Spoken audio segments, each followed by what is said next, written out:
오늘 저는 민간 주도의 우주 개척 시대를 이끄는 최고의 혁신 기업 스페이스X, 그리고 저궤도 위성 네트워크로 글로벌 인터넷 영토를 정복해 가고 있는 스타링크의 비즈니스 모델을 분석하고 마침내 공식화된 한국 상륙이 국내 유무선 통신 및 연관 산업 생태계에 가져올 파급 효과와 시사점에 대해 말씀드리고자 합니다.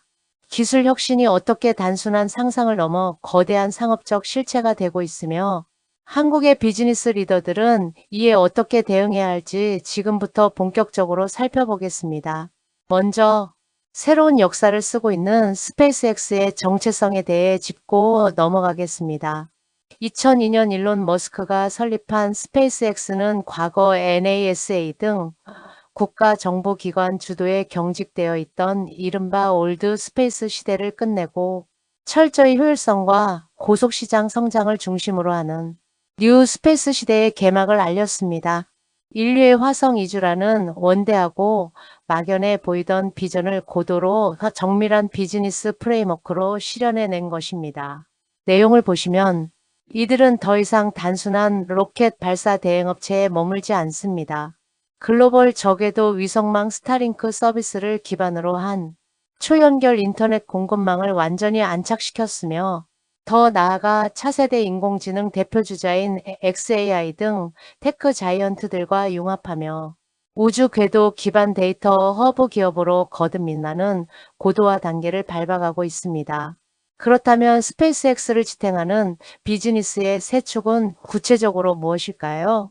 크게 발사체, 커넥티비티, 그리고 차세대 데이터 비즈니스로 나뉩니다. 첫째, 가장 기본이 되는 우주 수송 인프라입니다.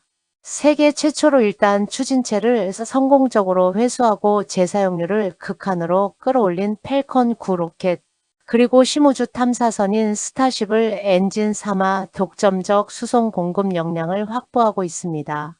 둘째, 오늘 뒤에서 깊게 다룰 초연결 통신망 스타링크입니다. 저궤도에 띄운 촘촘한 위성 체인을 통해 과거에는 유선 인프라 구축이 엄두도 나지 않던 망망대해의 선박, 비행기, 격오지의 지상 초고속망에 버금가는 고품질 인터넷 서비스를 공급하며 견고한 구독형 매출을 만들어내고 있습니다. 셋째, 미래 신성장 동력인 우주인공지능 데이터 인프라입니다. 우주 궤도 상해 초정밀 모니터링 시스템을 갖추고 차세대 위성 데이터 분석을 진행하는 것은 물론 초저지연 기술과 연결된 궤도 데이터 센터 등 미래 핵심 융합 신산업을 과감하게 드라이브하고 있습니다. 글로벌 경쟁사들이 스페이스X를 쉽게 따라잡지 못하는 이유는 기술과 제조, 유통의 전 과정에서 형성된 초격차에 있습니다. 가장 먼저 꼽을 수 있는 것은 발사 비용의 기적적인 축소입니다. 로켓 발사를 일회성 소모가 아닌 수십 회 재사용 가능한 순환형 프로세스로 전환하면서 과거 대비 발사 단가를 약 10분의 1 수준으로 극적으로 낮췄습니다. 또한 설계부터 부품 조달, 완제품 공정에 이르기까지 생산 공정의 70% 이상을 직접 수직 계열화하여 공급망 병목 현상을 해소하고 설계 개량 및 제품 피드백 속도를 가공할 수준으로 극대화했습니다. 마지막으로 우주 물류를 하나의 일상 플랫폼으로 만든 라이드쉐어 비즈니스입니다. 하나의 대형 발사체에 수십 개의 소형 위성을 합승 형태로 탑재해 발사하는 모델을 정착시켜 소규모 벤처나 연구기관들도 우주 궤도 인프라에 아주 쉽게 진입할 수 있는 진입 장벽의 혁신적 완화를 주도했습니다. 이번 장에서 보여드릴 수치는 스페이스X의 시장 지배력을 가장 강력하게 대변하는 지표입니다. 화면의 거대한 숫자 80%를 주목해 주십시오. 현재 전 세계에서 발사되어 지구 궤도로 쏘아 올려지는 모든 인공위성과 화물, 즉 페이로드 중량의 무려 80% 이상을 스페이스X 단 한 곳이 전담하고 있습니다. 정보기관, 군사위성, 경쟁사들을 막론하고 전 세계 우주 화물 유통의 주도권을 장악한 것입니다. 이처럼 비교 불가능한 우주 물류 독점 경쟁력과 스타링크 가입자의 수직 상승에 힘입어 비상장 시절부터 시장의 기대를 한몸에 받던 스페이스X는 나스닥 상장 이후 기업 가치 2조 달러, 한화로 약 2,600조 원을 넘나드는 초일류 빅테크 기업으로 당당히 포지셔닝하고 있습니다. 지금까지 스페이스X라는 거대 거함의 개와 강점을 보셨다면 이제부터는 그들의 핵심 수익원이자 글로벌 인터넷 영토의 핵심 병기인 스타링크에 집중해 보겠습니다. 한국 시장 상륙 시점과 맞물려 과연 스타링크가 어떤 아키텍처를 가지고 글로벌 경쟁에서 승리하고 있는지 자세히 분석해 보겠습니다. 스타링크가 제공하는 궤도 인터넷 기술의 핵심은 독자적인 저궤도 설계에 있습니다. 첫째, 극초저궤도 레이턴시 혁명입니다. 기존의 위성통신은 36,000km 상공의 정지 궤도에 떠 있어 데이터가 왕복하는데 극심한 화면 끊김과 전송 지연이 불가피했습니다. 하지만 스타링크는 고도 300에서 550km의 극초저 궤도를 선점했습니다. 이 덕분에 지상 케이블망에 필적하는 2040미즈 수준의 지연 속도를 확보하여 실시간 방송이나 게임이 가능한 수준의 서비스를 상용화했습니다. 둘째, 위성 간 레이저 통신 체인입니다.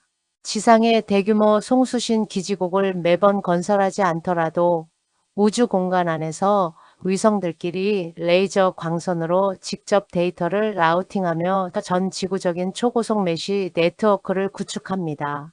셋째, 최근 도입된 모바일 위성 직결 기술입니다. 이제 더 이상 지상에 커다란 접시 안테나를 설치할 필요 없이 산악지대나 바다 한가운데서 여러분이 가진 표준 스마트폰만으로 우주 궤도 신호를 직접 받아 통화나 문자를 할 수 있는 차세대 모빌리티의 핵심 기술을 주도하고 있습니다.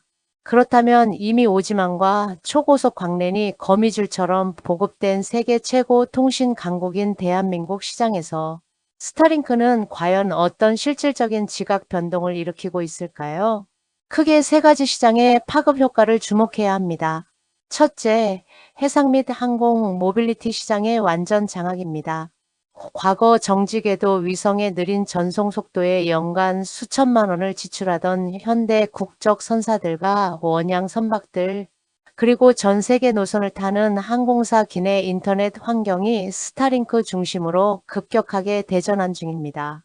시장의 파일을 뺏기는 과정에서 국내 레거시 해상통신 위성 공급자들은 생존을 위한 체질 개선 압박을 마주하고 있습니다. 둘째, 물리적인 비상 백업 네트워크 생태계 형성입니다. 초고층 빌딩, 데이터 센터 정전 사태나 자연재해로 인한 지상 기지국 단절 시 통신 마비를 차단하기 위해 많은 민간 기업과 정부 기관들이 완벽한 이중화 백업 수단으로 스타링크를 우선 검토 및 도입하고 있습니다. 셋째, 국가 안보 및 독자 저궤도 위성 기술 국산화의 강력한 촉매제 역할입니다.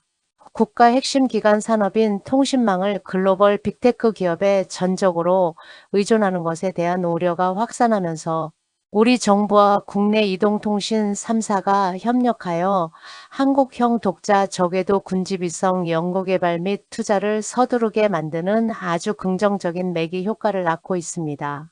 스페이스X라는 혁신의 거인이 쏘아 올린 스타링크 위성망은 전 세계를 하나로 연결하는데 그치지 않고 우리 대한민국 유무선 통신 지원과 기업들의 위기 대응 인프라까지 완전히 재편해 나가고 있습니다. 단순히 먼 우주의 이야기가 아니라 이미 우리 삶 속에 자리 잡은 저궤도 초연결 시대에 우리 비즈니스가 어떻게 발맞춰 나가야 할지 모두가 통찰을 얻는 시간이 되셨기를 바랍니다.